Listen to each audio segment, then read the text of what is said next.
Hi guys, this is the Life of Stace storytime part 7.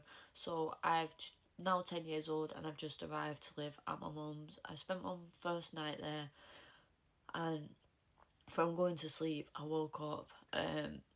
Everything in that 2 weeks trial period was so different from what I originally knew. There was no set routine, there was no structure, there was no one coming, flicking my light off night, checking that I was in bed at a certain time. Meal times became a constant battle. My mum's boyfriend would cook all the time. He consistently cooked meals that I didn't like, had no interest in getting to know what I did like, or trying to help me with that like my foster parents did. It was either I had to force feed myself it, which was really hard because of textures and stuff. I just physically can't swallow things. Or I would have to sit at the dinner table for hours and hours until he got bored of me being sat there and started shouting and screaming, and then he would send me to bed. Just being in a place that you just not wanted is so hard. Especially going from somewhere where you was loved and cared about and you had all this routine and all this structure, and to live that for 8 years and then after adapt and adjust to this completely different way of life with people who barely knew you and didn't show much interest. Like, it hurts. Like, this is 27 years later, and it still cuts deep, the whole thing. But it was weekend and I remember there was no going town, there was no getting football stickers, no pocket money, no falling chocolates. The day after was Sunday, weren't going to church. I weren't going to be able to watch football Sunday. I had a TV in my room, but it had channels 1 to 5, and you had to use a metal coat hanger for the area and whatnot. And I pretty much lived in my room for them 2 weeks as well. It was just really hard. And I started thinking if I was naughty, then I'd be able to go back to my foster parents. But so I remember demanding chocolate spread and toast. I think it was early hours in the morning, but I hadn't eaten for like 2-3 days, so I was really hungry. And I remember my mum's boyfriend flying up the stairs like proper shouting, and he just booted my bedroom door open, and then lay on the top of the stair thing. And he started telling me about how he'd put a child in hospital before because there was naughty, and he punched him hard in the stomach and whatnot. So obviously that scared me. So me doing that weren't working. I'd never been hit in my life. I'd never even been shouted at in that way before. So that was different. And then school life completely changed.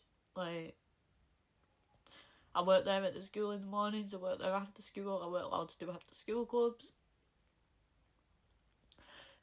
Like, the teachers didn't ask me to do errands for them anymore, so I wasn't like the chosen child, And it sounds like I was spoiled, and I probably was, but when you've had it and then everything's just been ripped from you, it's just, you feel everything.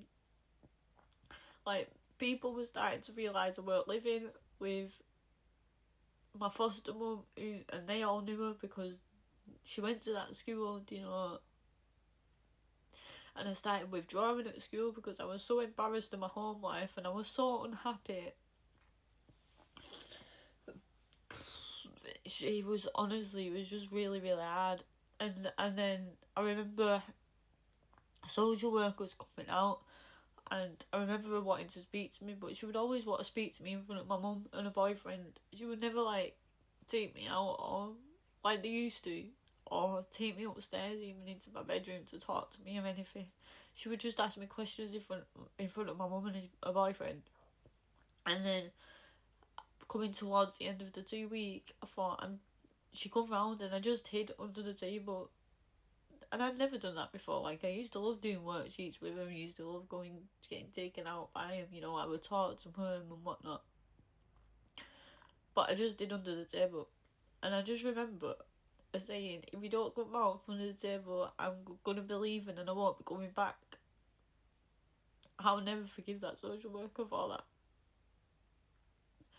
Because I had to stay under the table. Because literally just before they come, My mum's boyfriend, he shouted me down, but then slammed the door, and it trapped my foot under the door, and I was crying, and he told me to shut up and stop being soft.